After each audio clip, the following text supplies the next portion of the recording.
and leave it over to you. And if we hit any problems like we talked about before with the audio, either I'll come on or I'm sure someone else in the audience will come on as well. Thanks so much. Well, since I am unmuted, I will kick us off and have Ferdy join. So you've heard a bit about us. Thanks to Joe. Thank you so much for those lovely introductions. Ferdy and I had the great fun and opportunity to work on a book chapter together about the Realist Photovoice technique. And that is what we'll be discussing today. So to just give you a brief overview of what that's going to look like, Ferdy is going to take you through an introduction to Realist Photovoice, specifically looking at what the theorizing potential, the realist theorizing potential of Photovoice is. And then I'll share a bit more around experience of actually planning and conducting and implementing the Realist Photovoice, including some examples from experience, and Ferdy will also share some of his experiences as well. We'll discuss some of the challenges that were faced and how we addressed those.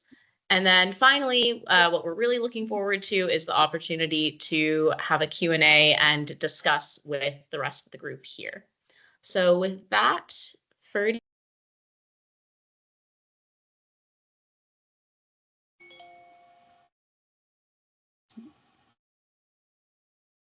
Okay, so thank you very much, Joe, for your kind words. I really appreciate the introduction, and yeah, it was a pleasure working with Sara on this chapter, and we had weekly meetings, brainstorming, and it was really incredible putting this together. And after the book was published, I really got a lot of attention and a lot of people requesting the chapter itself. So I got kind of I just thought I should make it open access. So I think that this chapter within that book is open access for those who want to read. And I'm sure the other references that Sara and I have put at the end are all open access. So I'm going to start.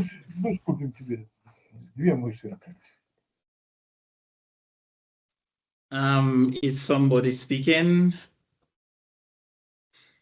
I think they arrived with their mic on. They've just turned off, Ferdy. You're all right now.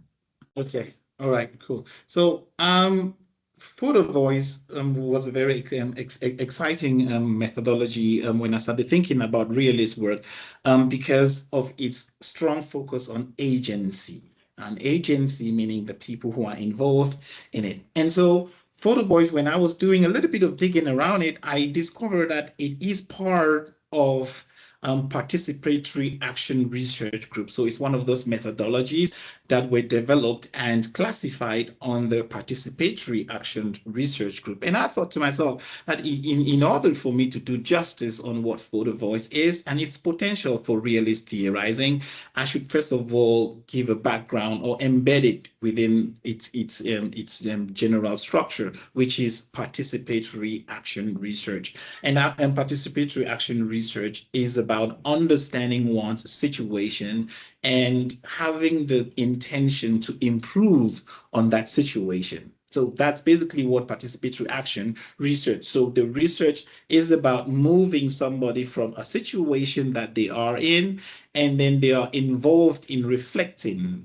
within what they are doing and what's happening, and how can they better their situation. And so it is within that framework that the whole idea of Photovoice also came in. So there are definitely three different components in participatory action research, where obviously there is a participation, and the participation is where we have community members or people who are going through the phenomenon or going through the challenge or whatever it is that is being researched. But then they are also being accompanied by the researchers who are working alongside this society or this group of people. And so that is the participatory nature. And why it is having the participatory nature is because most of the research, most of the time, for example, let's take your RCT, there is very little participation from from the community, which is being researched. And apart from that, they are just being randomized into different groups and observed, or one group receiving the intervention. And so there is very little participation or contribution, I might say, towards the objectives and in changing the situation that they find themselves in. And so it's contrary to that participatory research now adopts an approach where those who are going through the phenomenon are actively involved. And so the research now is therefore the reasoning part, or working through the scientific process of understanding their situation and making those recommendations and practices that can better them off. And the action, therefore, is now putting in action those findings or those practices or those recommendations that together with the researchers they came up with. And so that's how, that's the nature of participatory action research and its three components.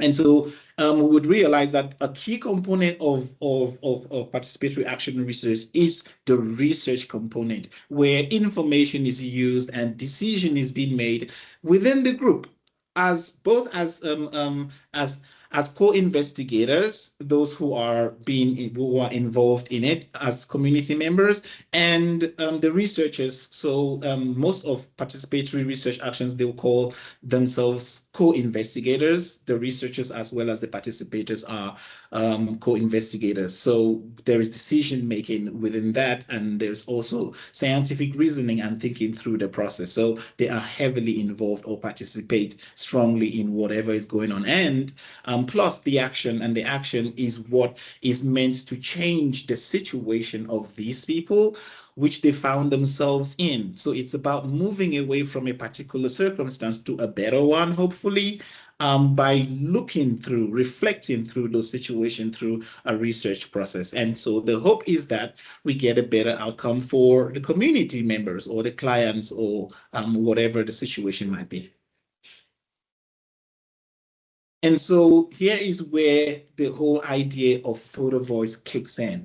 And I have decided to define photo voice following two different components: a technical component of photo voice and a practical component of photo voice. And the technical component of photo voice is seeing photo voice as a visual research methodology. And it being visual requires the use of images and words to be able to explore people's situations, perspectives, experiences, and conditions under which they're living, so as to better understand a particular social phenomenon or a situation that they are going through.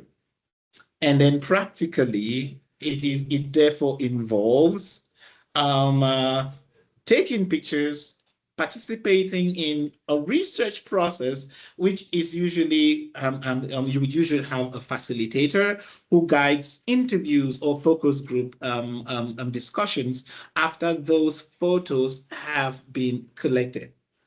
And so you now get into the research phase where the participants are asked to go and get photos, and that starts off their journey of participation. And so how is the path of photo voice research? First, most of the time, these people might not have heard about photo voice at all, or even know what it is about. And so the point of departure is them understanding what it is.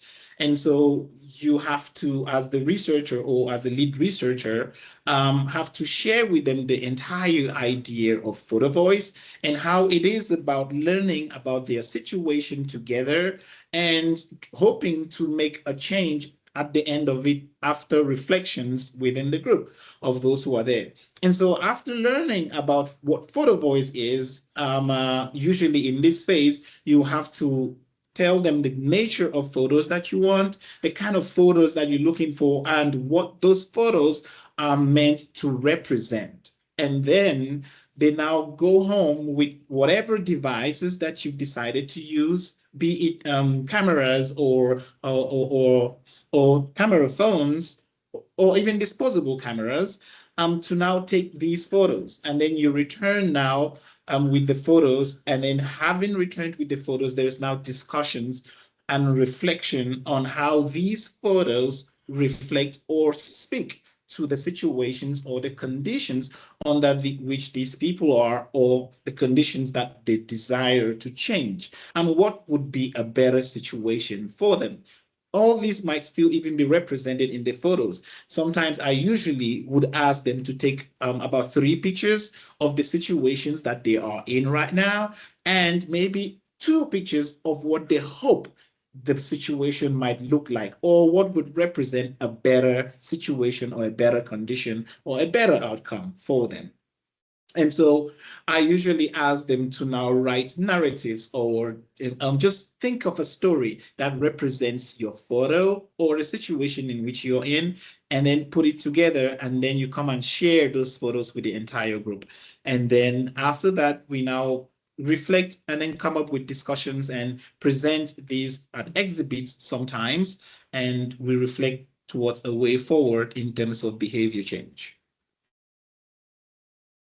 And so what are the key actions that we require from the community members or the co-researchers or co-investigators in a photo voice study? Theorizing, very big part of this. And the theorizing comes because if you ask somebody to take a photo and come and present a narrative, they start actively thinking, they start thinking about what they're going to present. And they think over their situation, they think over their lives, and think how to present that story. And that process involves theorizing, putting concepts together so as to make a cohesive story that represents or speaks to the situation in which they are. And then there is also a selectivity where we usually ask them to go and get maybe 20 pictures, but of those, you should choose 5 that really depicts the situation or the condition within which they are. So there is a selectivity process where it's also very mental and also intentional, giving the participants the opportunity to tell their stories from their own perspectives and drive the research agenda based on what they select or choose to tell. And then obviously taking the photos, which is what is next. And then moving on to that, it is the analysis part, which involves also the co-investigators, and the analysis starts when we are doing the interviews and the focus group discussions. And finally, giving, which is now the making meaning, and how do we produce some goals and recommendations that we can now put together and give back to the society for those who are still in the situation, and how we can learn and how they can learn from our own experiences to be able to move out of the situations they find themselves. And so photo voice, therefore, as you must have picked up by now, is about social change. Participatory action research is about social change. It's about moving from one situation into a better one. Whatever better might represent is defined by the society or the community that is involved in the participatory action research. And so what we will see that is multiple reflective experiences, because you have all these people who go and take different photos reflecting their different experiences of probably the same phenomenon. And then it's about sharing that and then making photos. Now those photos are meant to represent these multiple experiences, and then we come now within the group, and then we now do a collective interpretation and maybe co-construct meaning within what is going on, what are the similarities amongst the feelings that we have, or amongst the situation or the experiences we're going through, and how can we thematically organize these, and what important theories or understanding of our situation is emanating from our reflexivity. And then having done that, the thematic analysis and the theorizing, we now disseminate our problem. And usually, sometimes, in fact, the ones that have been involved in the findings we take to maybe in my own study, we actually took the findings to the Department of Health to share with them exactly the experiences of these people, adolescents who were living with HIV, and so as to inform the Department of Health on better interventions for them, because they, within that study, proposed interventions that they thought would be better to help them to adhere to their medication better and to be retained in care. And so knowledge is generated, and the action that we had then from there is producing this policy document that we now had to take to the Department of Health. And so let's go now into the crux of this presentation, where it's about realist theorizing. Based on what I've been presenting here, where are the key areas in which realist theorizing can thrive on, or we can piggyback for realist theorizing? The most important component to me, number one, is that we are dealing with participants who live and experience a phenomenon. They take center stage. And what do I mean by them taking center stage? They drive the agenda. They share what they think is most important to them. They reflect on their situation and decide to share what they think is most useful to the rest of the team, be it the other people who are going through the same phenomenon with them or with the external researcher group. And so this to me is huge for realist theorizing because of the notion of agency.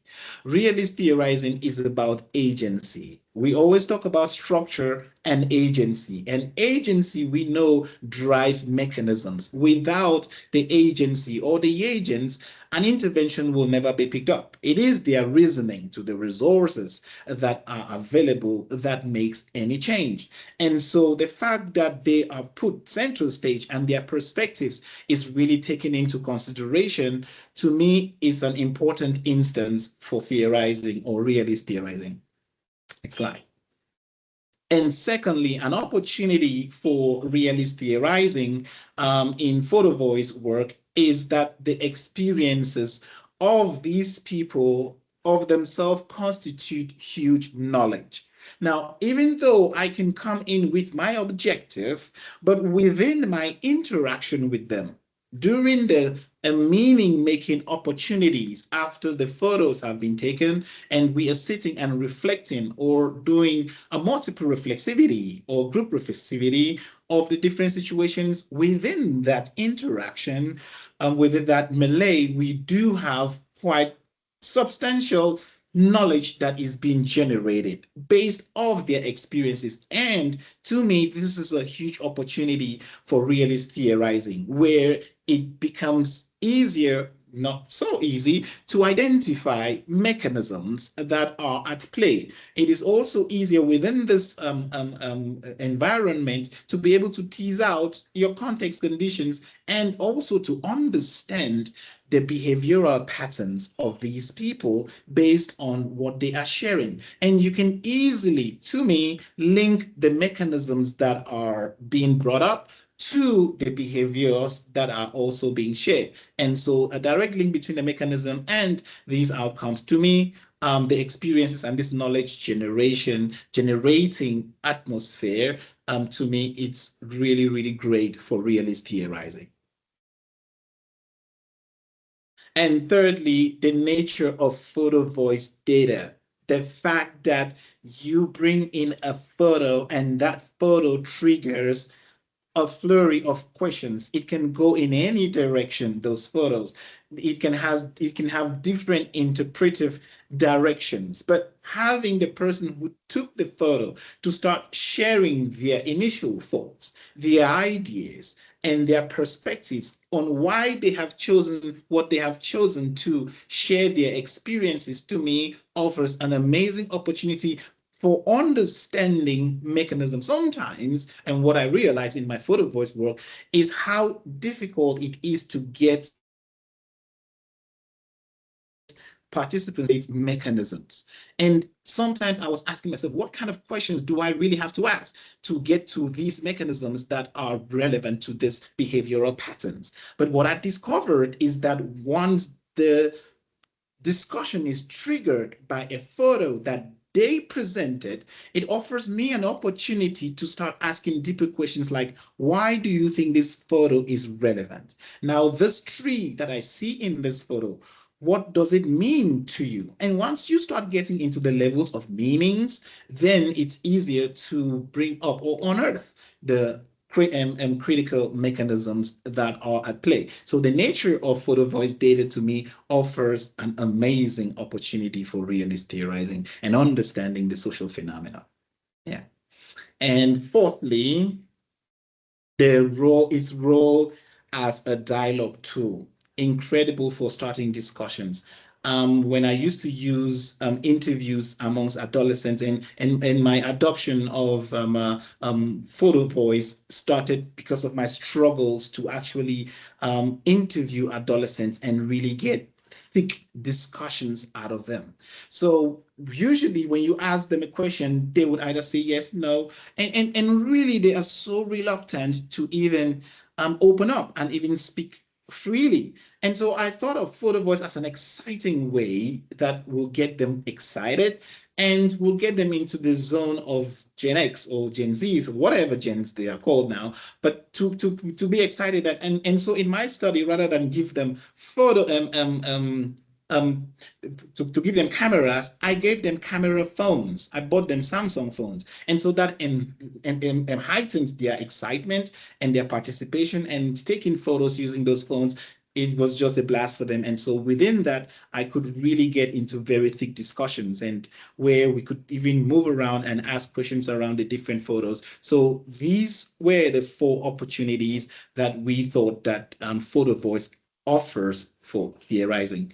And with that, I'm going to lead into Sara for her to give a practical application of how we did this. Thank you so much, Ferdy, for that background and really laying the groundwork and the foundation for what Realist Photovoice is and why it makes sense. So for the next part of the session, we're really going to focus on the practicality and the actual aspect of implementing Realist Photovoice. And it'll follow a similar structure to the chapter in the book, which Joe has already shared. And in the chapter, we start off with presenting some reflective questions for, okay, we understand the theoretical and the philosophical foundation of photo voice and its alignment with realist. What do we do next? So the first thing we ask is for the researcher to reflect on, why do you want to use photo voice or realist photo voice in this case? And I'm going to walk through these 6 reflective questions by giving the example of my own recent realist evaluation in Zambia as kind of the answers and my thought process there. So for me, I was doing a project, a realist evaluation with local communities, trying to understand the experience of pregnant women when they interact with the community volunteers called the Safe Motherhood Action Groups, and what makes them develop a relationship, or how do these volunteers use communication to encourage healthcare seeking during pregnancy. And so because I was working with this community, I knew that there would be potential power imbalances between myself and with the community members from previous experience, from observing this community in the past. And so I wanted to do something that could help to encourage and engage the participants to share their experiences and perspectives with me. So what role would Realist Photovoice play in my evaluation? Well, the purpose of the Realist Photovoice was not only to test and refine the program theories that I developed in the Realist review that I had done previously, but I also wanted to leave opportunity for new theories to emerge and things that might not have been covered in those initial program theories. And by having photo voice prompts, I thought that that left a certain level of openness and allowed for the participants to really tell me what they wanted to tell me and what they found was important. Then the next question is around what perspective or whose perspective am I trying to capture? Well, as I mentioned, I was trying to understand how these community volunteers, how this community engagement worked to influence pregnant women's decision-making around care seeking. And so I wanted to understand what influenced them or prompted them to seek care during pregnancy, and how did the community engagement activities affect this, and what was their perception or experience of this community engagement. So with that in mind, who can provide the perspective of pregnant women's experience with community engagement other than the pregnant women themselves? This is an often less enfranchised group, especially in the communities that I was working in. And so I really wanted to be able to understand generative causation in their decision-making processes from them. And this influenced my decisions around what photo voice prompts I could use to provide this perspective. And I followed a really similar pattern or approach that Ferdy mentioned, which was he asked participants to take photos that reflect where they're at now, what their experience is, what their situation or life is, and then also to take a few pictures reflecting what it could be, where they'd like to go, what it could look like. And so similarly, I asked participants to take photos representing feelings at 2 different points in time. The first was to think about, how did you feel about care seeking before you interacted with the community volunteers, before you met these community volunteers? What did you think or know about your experience of pregnancy and going to the health facility? And then the second time point was to take photos that reflect how they felt about care seeking, or how they felt about the community volunteers after they met the community volunteers, the SMAGs, the Safe Motherhood Action Groups. And in this way, I was able to kind of look at what changed and what might have influenced, what was their actual, in some ways, what was their response or their reasoning to the resource of the Safe Motherhood Action Groups coming to speak with them. And then finally, getting into some of the logistics, which is what we'll talk about in the next slide as well, is how is this all going to work? How are participants going to take photos? What supporting materials do they need? How do we actually implement this?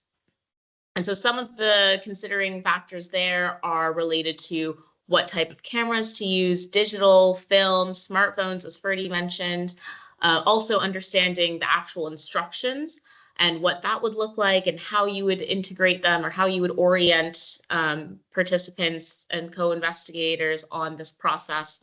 And then also considering any other ethical implications, which we'll speak about further as well.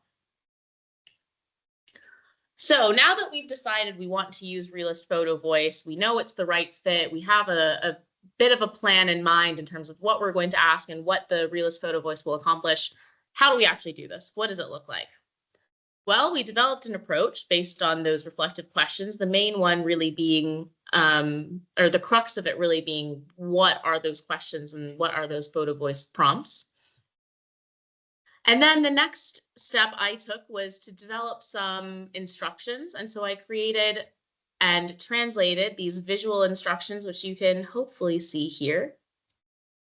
And the purpose of this was, of course, there's some verbal instructions in English and translated into Nyanja, but I hoped also that the images themselves would give a significant understanding to the participant of, and a reminder to the participant of what they were aiming to do. And these instruction cards fit into the camera boxes. I'll mention briefly as well the cameras, because it'll come up again. We talked about how there's many different options: digital, film, smartphones. Based on the logistics and the feasibility in the communities that I was in, film cameras were going to be tricky to get developed in time, to find a place that the photos could get developed, to time it well with the initial introduction interview and then the final follow-up, or the initial introduction and the final follow-up interview. So film cameras added a layer of logistics that was quite challenging. Smartphones were also an area that was looked into. I had noticed that in the communities, many people had some sort of phone, and some had smartphones, but not all. But in terms of the logistics and resources that were available to me, it was tricky to find a way to make that feasible for the numbers that I would need. And so finally, I landed on these digital cameras, which were actually marketed, I think, as a child's toy. And the reason I mention that is because they were quite easy to use. They were essentially, I think it's called a point and shoot camera. They were rechargeable, and so they included the cable there rather than needing batteries. And I included as well a memory card and SD card so that they could take the photos directly on that, and then we could look at them together on the camera, on my computer. And then participants kept these cameras when we were done. The next step, once all of the logistics and the plan was developed, was when I was actually in the field and I was working with the communities. I first had introductory meetings with the potential participants and described the process of the Realist Photovoice and got their consent. So this was a little bit longer than your typical information kind of consent process, in the sense that we not only went through the information sheet with the participants in both English and Nyanja, but we also discussed with them what Photovoice looks like and had more of an open conversation, told them about the prompts, asked them to think about it a little bit. This was not recorded, of course, but asked them to think, what would you potentially take a photo of? Why would you take that photo, but not going too in depth there, and then showing them how to use the camera.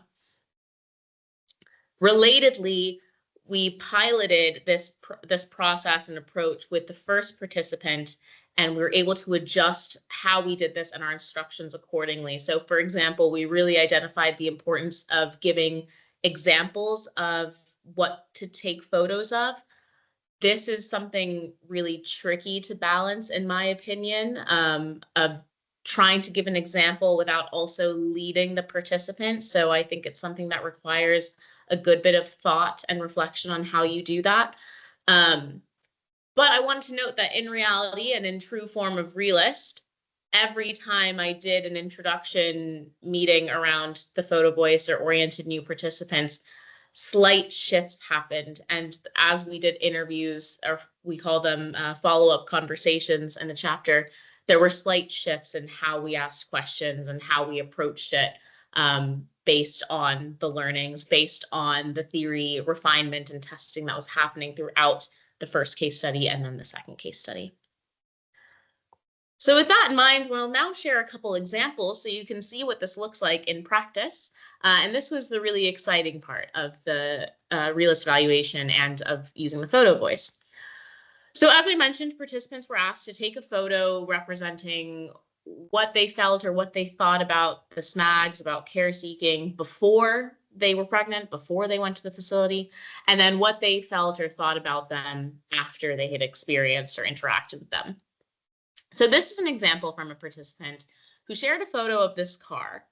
And when I asked her why she took this photo of the car, she explained that the car is there, it's not moving right now, and it's a lot like the SMAGs. They are there and they help people when they're needed.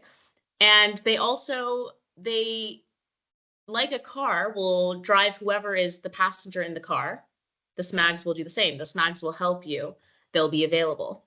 And so this helped to inform this, along with other, of course, this is just one snippet of the interview and one part of the quote, but this informed a CMOC. I used the resource reasoning, what's the word? Operationalization of mechanism. And in this quote, in this discussion with the participant, she really highlighted that the resource of the SMAGs coming regularly to help their neighbors triggers this perception that they are approachable and they won't judge them, because like the car drives everyone. The car doesn't judge who you are. They'll still help you. The SMAGs were the same way. And this led to a positive relationship between the pregnant women and the SMAGs.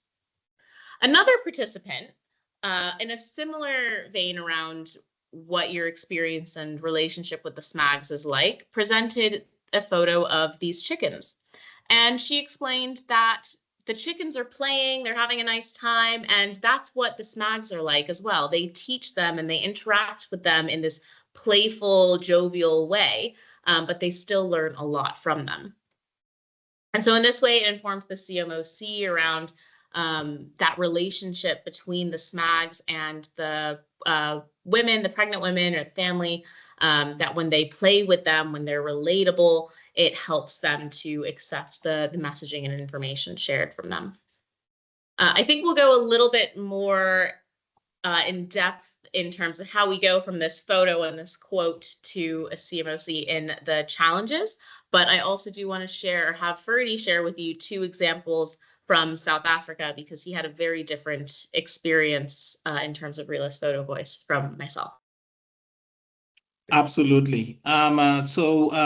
This study was based on understanding the challenges or the dynamics around antiretroviral medication adherence amongst adolescents living with HIV in a resource-limited setting in South Africa. And so this is a photo that one of the participants shared. And the question I asked was, this photo looks strange. Why did you have this photo? And she shared that this photo was actually taken the morning she was actually getting to the facility to engage with us. And she says it looks gloomy and just dull. That is how she felt. Last month, she mentioned depressed. So to her, that's a representation of depressed because the weather looks depressive, raining, clouds. And so that to me was kind of a mechanism as to why they felt or they didn't want to engage with, or they didn't want to adhere to their medication, because most of the time they are depressed, and said they even tried to commit suicide several times last month because of the depression associated with taking antiretroviral therapies. This went on to suggest that they drank their grandma's pills, and she did it 4 times. So, I think that the pills weren't strong enough to take its effect on them. So basically, they were sharing this and showing or indicating that the journey, the longevity of being on antiretroviral therapy since when she was 10 years old, of knowing of it when she was 10 years old, is taking its toll on her now. And she indicated at the age of 16, it's now that it's starting to get to her. I think she's getting into this puberty age where she's interacting with other people and realizing not everyone is on antiretroviral therapy, and she's having this burden on her, and it's really putting her into this situation. And sometimes I really wonder, every time when I get this kind of, because I was thinking to myself that if I was doing this in an interview, what question would I have asked to get such rich information? And to me, this really highlights the nature of Photovoice and its role in realist theorizing. Next slide. Here is another participant. This was a little bit funny to me, where they just took this photo of the grass, and I asked, "What's up with the grass?" And in a very playful way, I always ask my questions to them. And they indicated that this represents their treatment journey, and that the green grass represents when they are doing well on the treatment journey, and the brown grass represents when they are not doing so well. And they indicated that it's been 10 years that they have been on treatment, and this participant was 19 years old, 10 years that they know about their condition, and it's frustrating. They indicated that sometimes you're doing well, sometimes you're not doing well. So to me, frustration was an important mechanism as to why they were not adhering. So sometimes they just feel frustrated with the longevity of taking the antiretroviral treatment, and they would just stop taking it out of frustration. And so that was a critical mechanism to me as to why they were not adhering. And it frustrations of the long journey. So the longevity was an important context and condition, which led to non-adherence, of course, even though not indicated there. So I found these two, just to present to you, really made to me Photovoice really stand out as a very, very good tool in the toolbox of realist researchers for data collection, especially amongst those who struggle to express themselves. Yeah. Over to you, Sarah. Thank you, Ferdy, for sharing. I think one thing more that I want to mention that we don't really go into too much depth in the chapter, but you guys might have picked up on now, is that we also both had very different approaches of how we then went over the photos. So for example, I did mine as individual conversations with participants, and Ferdy did his as focus group discussions where they discussed photos and shared photos as a group. And actually, we do describe in the book chapter, and definitely building off of some of Anna Manzano's work around focus groups, the value in doing this in a group session, the value in doing this individually. And so I think that also adds an extra dynamic of what Realist Photovoice can look like and what it can do. And with that in mind, we'll talk a bit about some of the different challenges. Some of them have come through already, but I'll hopefully try to share with you not only the challenge, but how I addressed it, or how I would now address it after doing all of the thinking and reflecting that we have. So the first one is, of course, the camera logistics. What approach are you going to use? What type of camera? I described how I had to consider what was feasible. And I also mentioned how the participants kept the cameras when we were done. Ferdy mentioned that the participants kept the smartphones.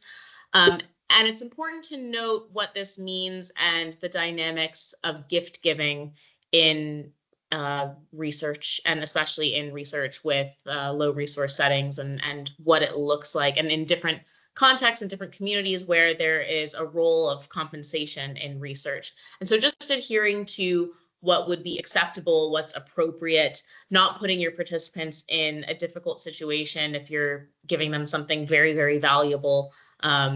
Just keeping in mind and being really intentional about what this looks like and how you'll go about it. So that's just to raise that might look different in every setting, but it is a really important consideration to make.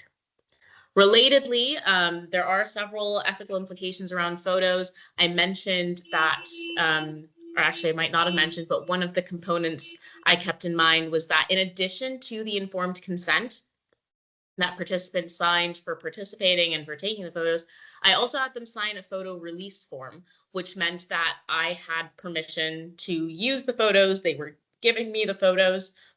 And I think I also asked them to avoid taking photos of people if they could, because this would have additional implications of getting permission of taking people's photos. And this might, again, look different based on the context and the setting.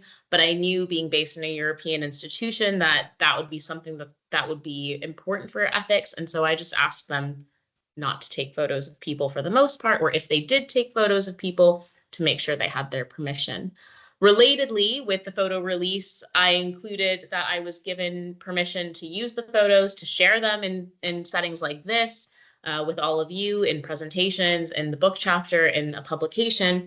But there might also be further opportunities for dissemination. A lot of Photovoice projects outside of the Realist Photovoice we've done is used for advocacy work and activism, either having an event where you create almost a gallery of photos, or using it in materials with advocacy and action with policymakers and with the government. So there's a lot of opportunities there to use Photovoice, and same to use Realist Photovoice. But consider what this means and the implications for anonymity of anyone that's in the photo, anyone that's taken the photo. Will you give credit to your participants for taking the photo? Okay, and then another really important aspect is the interest and willingness of participants. And of course, this is the same for any qualitative research. But because you're asking a bit more in some ways from the participants. You're asking for a little bit more time. You're asking them to reflect on and take these images. You really want to make sure that they're interested and excited and willing to participate. And so that's also a really helpful thing to do in that introductory orientation meeting where you share Photovoice. We did have a number of participants who or potential participants, who once we explained the Photovoice activity, we went through the information of the project overall, we explained how Photovoice works, we explained what we asked for them to do, we explained the cameras, they decided they didn't want to participate. And that's completely okay. And it was actually better for them to express that early rather than kind of putting them through this process and taking more of their time. Another way to approach this, in addition to really gauging their interest in that initial interview or in that initial conversation, is to try to develop relationships with the participants and with the communities.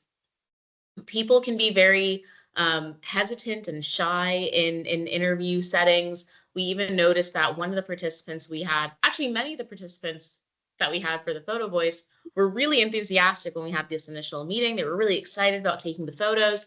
And even when they would come join for the follow-up conversation, they would be quite happy, quite excited. And then as soon as the audio recorder was switched on, they shifted a bit and they became a little bit quieter, a little bit more shy and demure. And this was a really interesting shift to witness. But it's just, I think it really helped to develop that relationship, to be really present at the facility and to be someone that was seen as trusted and known. And this was the value of having a local research assistant as well. Relatedly, is that comfort and that relationship and dynamic between the interviewers and the co-investigators or the participants. For myself, doing research in Zambia, the local language that was spoken was Nyanja, and we noticed that Nyanja was a bit of a complex language. Anytime the research assistant would explain the information about the project in Nyanja, she would then re-explain it, if that makes sense. And so I think that this may have influenced the comfort and the dynamic of storytelling with participants. And so one of the ways also that we addressed this was by having the research assistant really lead some of the interviews rather than having the simultaneous translation. Secondly, I think Ferdy might have addressed this or acknowledged it, and I might have mentioned it as well. And this very much builds off of the work of other realist researchers, is this idea that in an interview, in a qualitative data collection for realist research, generative causation might not always be explicit. And you guys might have noticed from the quotes in the CMOCs that Ferdy and I presented that participants don't necessarily say in a perfect sentence their context, mechanism, and outcome. And this is where that retroduction and retroductive theorizing comes in as well, right? But their insight is still valuable. Even if it feels like in the interview, there's not one CMOC, after I spent more and more time reading it, after I became more aware and more comfortable with my theories, I was able to adapt the questioning throughout the interview. I wanted it to be participant-led. They bring the photos, they guide the discussion. But if they described something that related to one of my program theories, I was able to prompt on that and to incorporate some of the more traditional teacher-learner style questions, the more traditional realist interview questions, kind of digging deeper on a potential mechanism.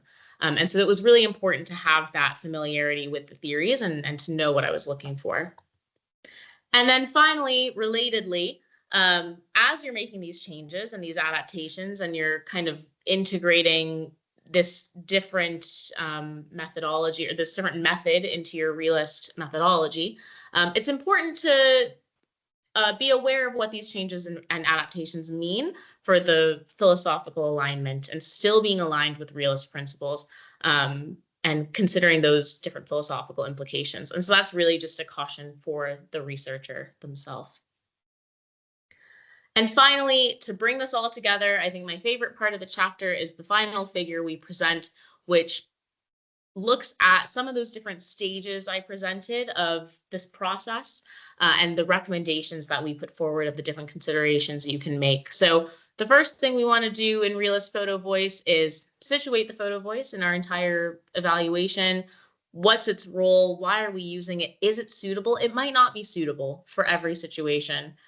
So really considering how are we going to use it? Why are we going to use it?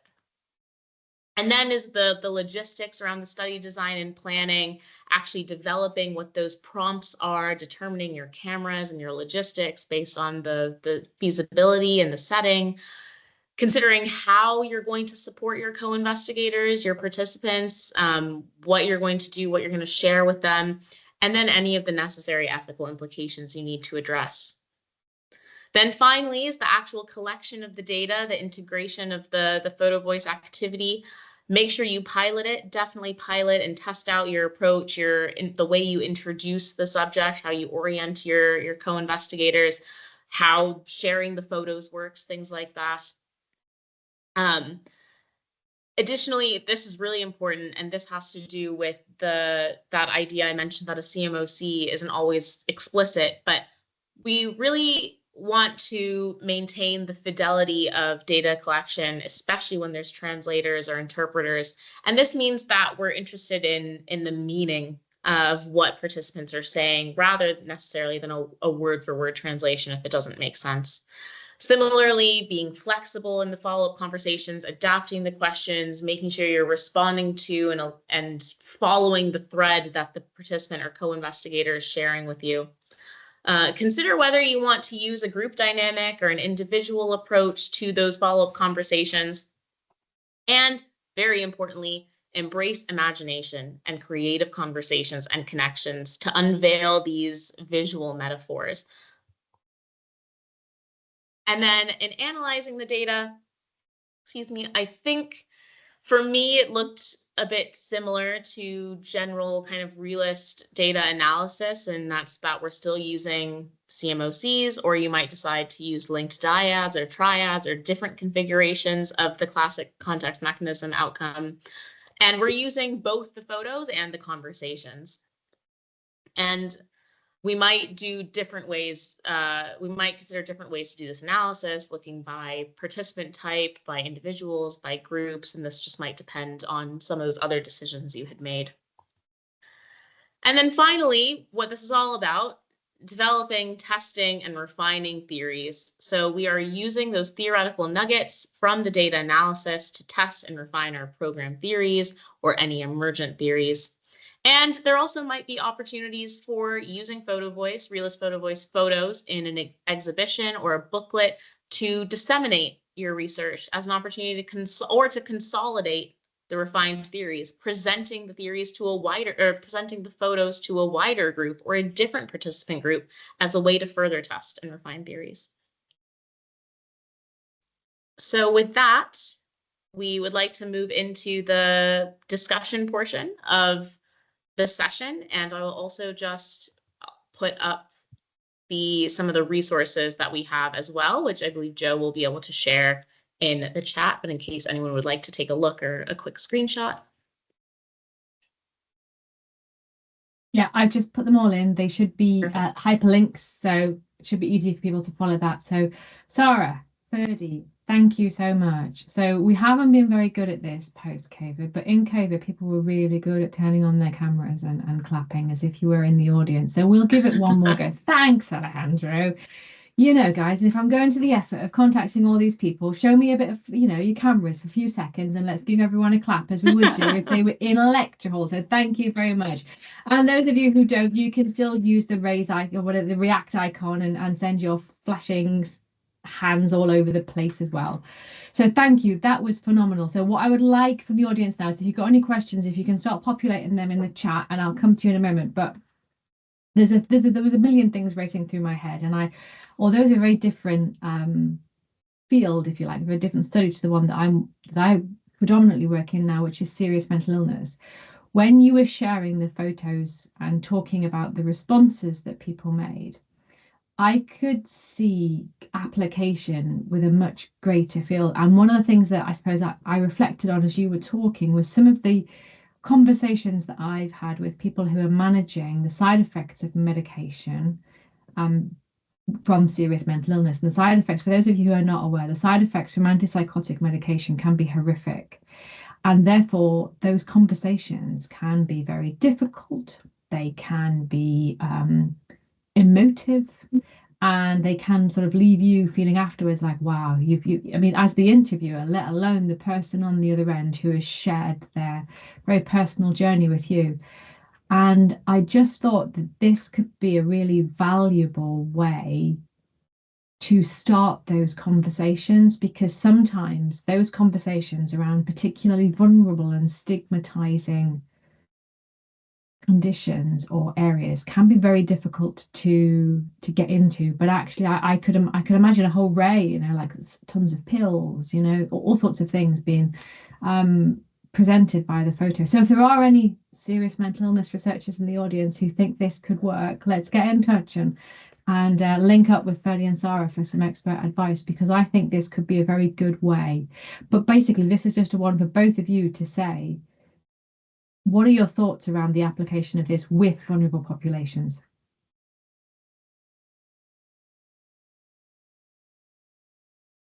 I can go first because the population I worked with is also often considered a vulnerable population, pregnant women. And then I think I also had this additional dynamic in terms of being an outsider. Yeah.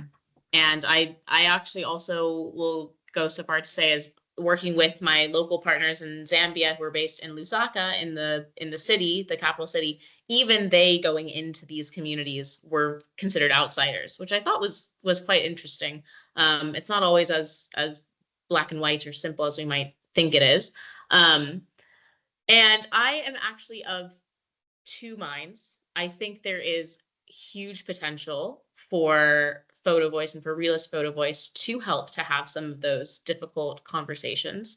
And I think Ferdy's examples actually really demonstrate that. That was a really intense and personal thing that one of the participants shared, that she might not have come up with in a traditional interview, or she might not have felt comfortable sharing in a traditional interview. And that creativity mechanism, I mean, someone could do a realist evaluation on Photovoice itself as a method. Why is it working? What is making this work, or what doesn't make it work? I'd actually be really interested in that, because at times as I was doing it, I didn't feel like it was working, to be honest.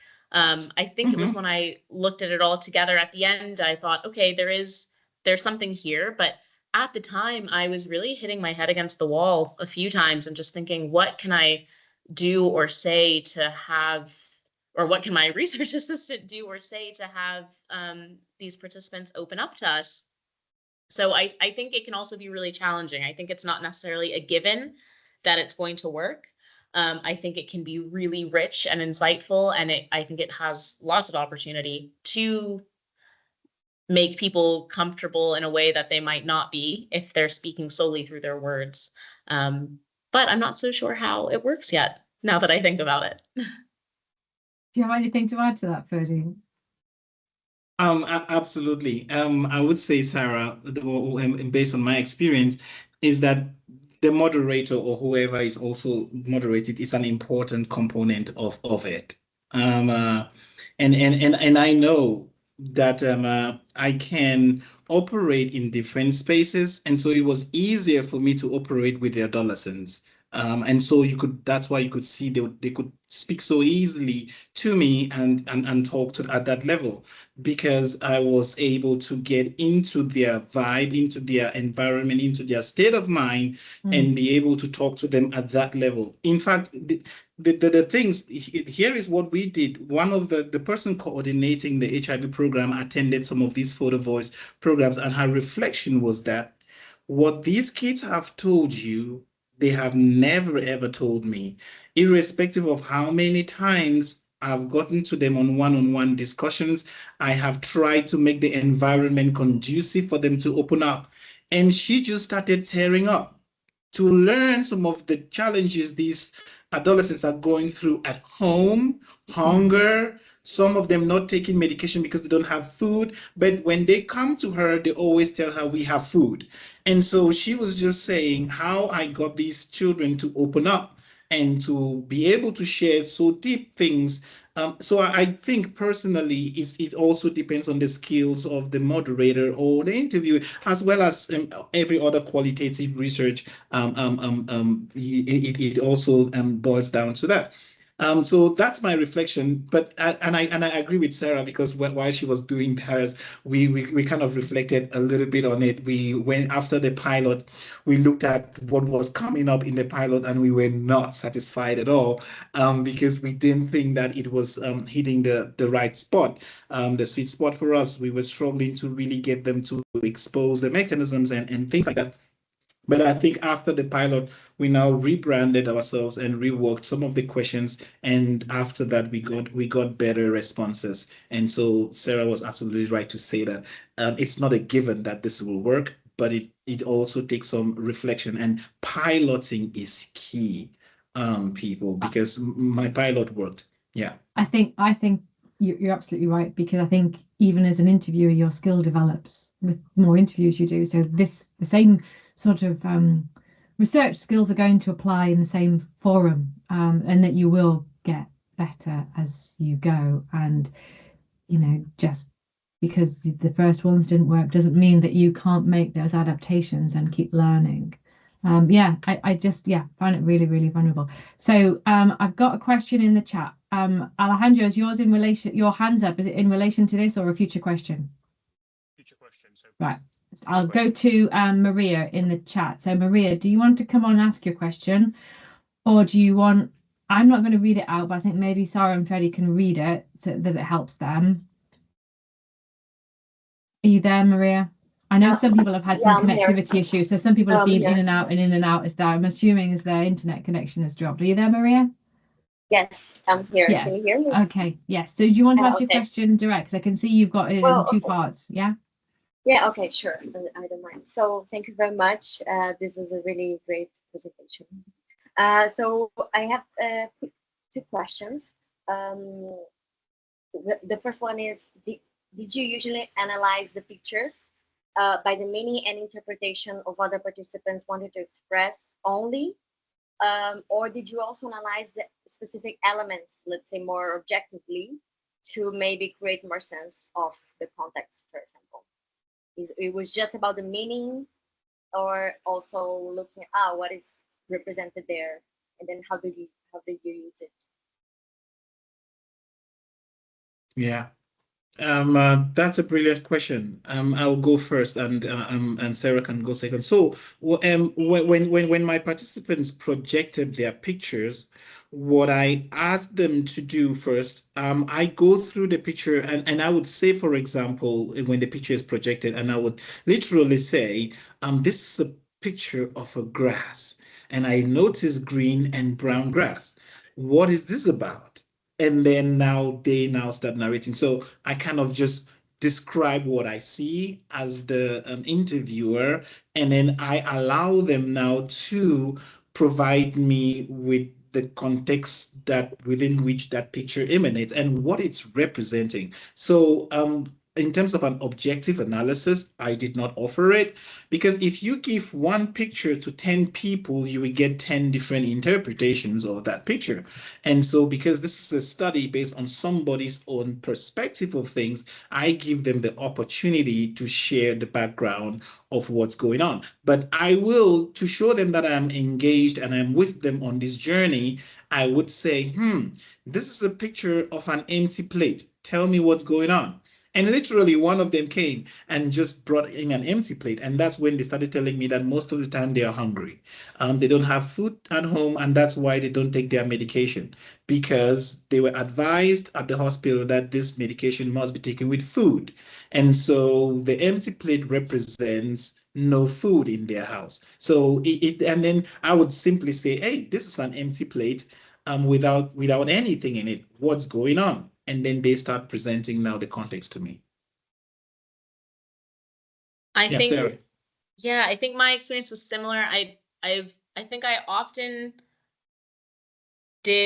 would often ask them, what is this a picture of?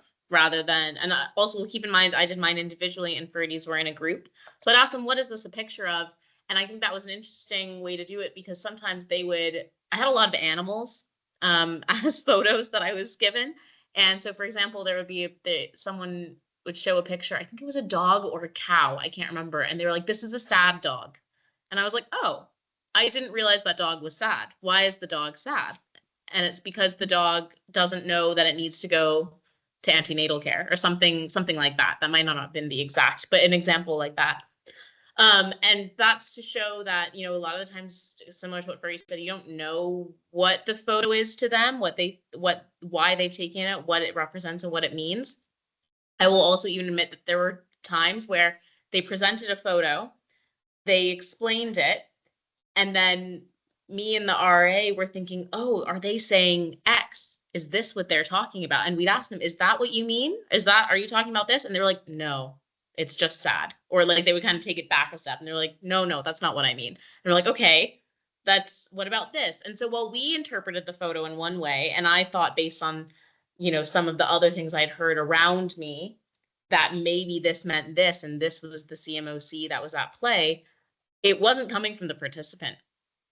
And so I didn't feel right to, you know, change and put my own, I couldn't put fully my own view on it. Of course, we know that in Realist, there is a pretty heavy role of the researcher and our own experience, our positionality, our reflexivity, and that influence on how we review and refine and interpret data. But it's an interesting balance to play. So the short answer is very much from what the participants wanted to express and what they expressed. And that's where those challenges around language and dynamics come into play. I'll quickly answer the second question as well, which was about when they took the photos. It's a good question. I understand where the confusion is from. And the second part of the question is about if it's possible to use Photovoice retrospectively. So that is a little bit what I probably tried to do, because a lot of them had already interacted with the SMAGs or had interacted with the health facility. And so I was then asking them to take a photo of how they felt before. And I felt like I didn't get as many of the befores as I did of the afters. So I said, you know, take as many photos as you want, show me 5 in general. And I didn't tell them, you know, 2 or 3 before, 2 or 3 after. I just said 5, at least 1 from each time. And I felt I was getting more of the afters. I was getting a lot of how I felt after. Or interestingly, if I got a before and after, it would be the same concept. So for example, they were one of the conversations was around, I was really uncomfortable because I was pregnant and I didn't know what to do. Or sorry, I didn't know what to do. I was uncertain. I was scared, something like that. And so they gave me a picture of a bed with no mattress or no pillow because they were uncomfortable. And then after they met the SMAGs, they were comfortable. So there's a picture of a pillow. So I thought that was interesting too, that they would kind of give me both sides of the same coin in describing how they felt. And it was interesting to see how many participants took that approach versus how many did, again, the same narrative that I just described, but 2 totally different photos. I hope that helps. Yes, thank you very much, Amazing. That definitely helps. And one nuance that I found between Sarah's individual interviews and mine was that in my focus groups, if somebody shares their own perspective or their own experience about something, I will turn to the group and I'll ask them if they had experienced the same thing too. And was it similar, or how different was it? How does it play in their own situation? And so in that situation, I now got this sense of multiple reflexivities. Yeah. Thanks, Freddie. Thanks, Sarah. That was really helpful. Thank you. Maria, are you happy that your question's been answered? Yes, I am very happy. Thank you. Good. Good. So Alejandro, I've answered one in the chat around the transcript. So hopefully people will have seen that. All of these sessions are recorded. So you can always go back and watch the recording. So don't worry if you have connectivity problems or that you miss a session or that you live in Australia and it's the middle of the night. You can catch this whenever's good for you. And it'll be uploaded within a week. Just give us some time. Sometimes we hit some technical challenges. So just give us some time. So Alejandro, do you want to move on? Yeah, thanks, Joe, and thanks, Sarah. Thanks, Ferdy. That was brilliant as always, and really interesting. And I concur, Joe, what you were saying from a mental health perspective. Yeah. I have thought about it in the past using visual methods for mental health and medication. So it is interesting that we're aligned in that sense. I just have two quick questions. One is around the type of camera, and I was interested from a methodological perspective because I always think of photos nowadays in comparison to, say, 100 years ago, where a photo was, everyone gets round, you take it once, you have one chance, and that is like such an important element. Whilst nowadays, you take 10,000 photos and half of them don't mean much. So I wonder your thoughts on that type of camera, and if it will depend on the context and on the people that you're with. And you talk around Zambia, Sarah, and I love it there.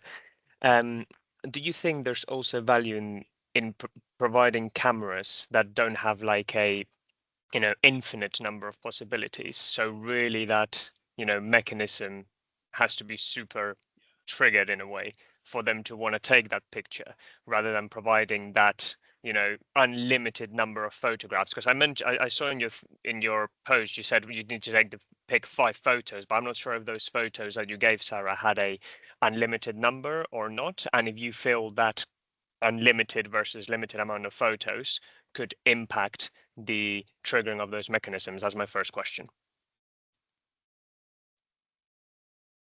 Yeah, I'll speak first. I think that's a really interesting point, and I'd have to look. I feel like the general photo voice participatory methods literature might have some discussion around this. Of course, not with the realist implications in terms of mechanisms and like what it means for meaning. But for me, I wanted this to be as easy for the participants as possible. And so I didn't want them to stress about, let me get the perfect photo. But I will say, I mean, I did see situations where, because we would bring the SD card and I can see all the photos. And I mean, no one took just 5 photos. Some took, 7, but some took like 20 or 30. And it was a lot of the times it was like 3 photos of the same thing, which I kind of just think was an accident. Just because they were a bit finicky, the photos, the cameras, I mean. So yeah, everyone approached it very differently, but I would be curious to know what the actual implications are of a digital versus a film camera, especially when they can't go back and see, or maybe they kind of forget which photo they wanted to speak about. And I kind of liked that they could review them. I also, for me, it was also thinking about what's going to be kind of a benefit or a nice thing post project. And I felt like if I gave them a film camera, and it's so hard to get film developed there, they have to go to the next town, which is an hour away by car, then this is just going to go in the trash. I don't want to add like a burden. So for me, it most likely needed to be digital for a few reasons. You're on Sorry. mute, Ferdy. For me, having a camera was very useful because you could take unlimited number of photos, and that's fine. However, what was a caveat for me is selecting the 5 that you think represents your journey. That to me is the crux, because you can take all these, but then you still have to go through them, and going through them, there is this reflective process of, what does this say? How does this represent my journey? What does this represent my circumstance? And so to me, that process is where the theorizing takes place at their own level, because they have to think through the photo in terms of selecting it, and then prepare a narrative, prepare a story that they are ready to come and share with me or with the team. To me, that reflexivity, that reflective process, to me, was the magical point where they have to come and tell their story. And then based off that, I now have follow-up questions. I now have follow-up reflections, and that I'll ask about different components of the picture. For example, I would see a dog behind. I'll be like, hey, I see a dog behind the tree. Does that have a meaning? Is that part of is that part of it? And what does it mean? So things like that. Brilliant. That's really useful. Thank you. And that's interesting to think about the differences and the rationale and that reflective process, as you're saying. Just going back from that as well, as a follow-up question based on the camera, it's now also on the environment. Because it is true that, in the settings that you're talking about with the camera, they're probably constrained to a certain environment, certain group of people, certain images that they can take within that. So I see this as, creating new images within the constraints of the environment. I wonder as well if there is a potential for photo voice in different settings, because I'm not sure if this would have been feasible in this settings, but being also more of like a secondary research, because there's so many images online already. You could create an AI image in seconds of your perfect idea that you have in your mind, not in necessarily in this low resource settings, but is there also possibilities you feel of like more secondary research for photo voice, that participants don't have to necessarily do their primary photos themselves, but go and search for potentially really useful images that are out there already? I've actually seen this done. I was at a conference last year or the year before in Ireland, and it was a presentation from America, and they did a photo voice activity. And I actually don't think they had any photos that people took themselves. It was almost entirely like creating a vision board based on images that they found or they had online. So I definitely think there is room for that, and it's an option, but then there are definitely different implications in terms of ethics, Creative Commons, licensing, credit, et cetera, et cetera. So it would have implications in that regard, but from a meaning making perspective, I would see no reason that you can't. And it also could be interesting to look into other arts-based research methods and participatory arts-based methods beyond just photo voice, beyond the camera aspect. There's other visual approaches that could be used, and maybe other non-visual arts that could be a really interesting area to explore for Realist as well. I was just thinking that as you were saying that, Sara. Has that answered your questions, Alejandro? Certainly has. Thank you very much. Thank you. So has anyone else got any more questions? We have about 5-6 minutes left before the end of the talk, so we've done really well today to get through that. So I think one of the things that I was curious about, and this has actually got nothing to do with the research, but how and when did you go, that's what I want to do? That is a good way for me to be able to get the answers that I want to get, if that makes sense. I can specifically remember when I first learned about realist methodology, so it was like a light bulb moment for me. Did you have a similar kind of awakening to, oh, this could actually really work? Wait, sorry, Ferdy, I'll go first because you're part of my answer. Okay. Okay. So I'll speak more to the photo voice rather than realist overall. But as I was doing Jill's class based in Australia, as soon as I started my PhD, it was like spring 2021.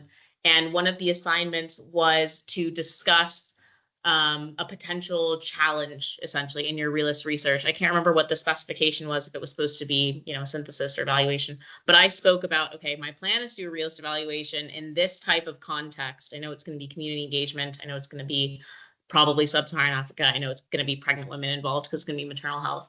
The challenge I'm going to talk about is power and the relationship with my participants. And I started exploring ways to address that, came across participatory research, came across Ferdy's paper, which the examples he provided came from. Ferdy, maybe you'll mention the year that you did that, because it would have been some time before me, and saw that, okay, this works. Like I saw so much alignment between participatory epistemology and ontology and the realist philosophy, and it felt really obvious to me, actually, the connection, and especially that emphasis Ferdy mentioned on agency, on individuals guiding and leading, and their knowledge making and decision making processes, and the role that has in participatory, and how that's what we're trying to uncover in a lot of realist research. So it fit so well. It was the same way I feel sometimes about realists, where I'm like, why isn't everyone doing this? I felt that as well with the participatory aspect. I was like, why isn't this just already what we do? So yeah, it clicked really well, and Ferdy's work was definitely part of that. Absolutely. Thank you so much, Sarah. For me, it's I had already done quite a bit of realist work amongst older populations and medication adherence and retention in care. But within that, I said, okay, let me interview the adolescents now. And I discovered that I really had challenges getting information of the adolescents comparative to the adults who would speak freely. And so I started thinking to myself, what way can I use to get them to speak more openly? And so as I was going through the internet, I now fell upon Photovoice that has been used amongst adolescents and people who have challenges expressing themselves verbally. And I was like, yes, this might work. And so that's how I started putting the proposal together for a realist work using Photovoice. And that's where the whole idea came. And yeah, and here we are. Yeah. Inspired Sara. I think I did that study in 2020. Yeah, and yeah. Brilliant, thank you. Well, we are literally, I think we've got 1 minutes left. So thank you very much. I will let you go. As I said, this will be recorded and will be available in about a week on the channel. So you can subscribe if you want to be informed when it goes live. Because I will be on annual leave, I won't be around to let the rest of the Ramses group know that it's live. So if somebody else wants to do that, then please feel free. And again, like I said, Anna's talk is live now as well, and I will get an advert out for that just before I go. So thank you very much for that, Sara and Ferdy. I hope we get you again sometime in the future to come back and tell us about your next adventure. Absolutely. Brilliant. Yeah, thank you. Thanks everybody for attending. Thank We had a you. great time presenting. Yeah. I'll stay on the chat for a little bit.